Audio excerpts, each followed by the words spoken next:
छोड़ के कले टराई तो तोर पिटाई करा देब खाना में।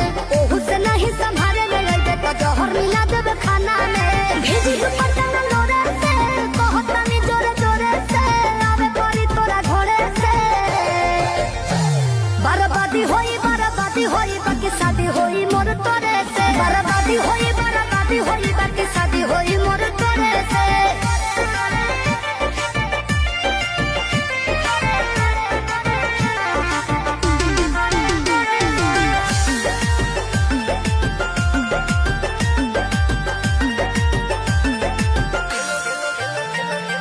तेलो लगाइब गोड़ो दबाइब सेवा करब दिनो राती रे।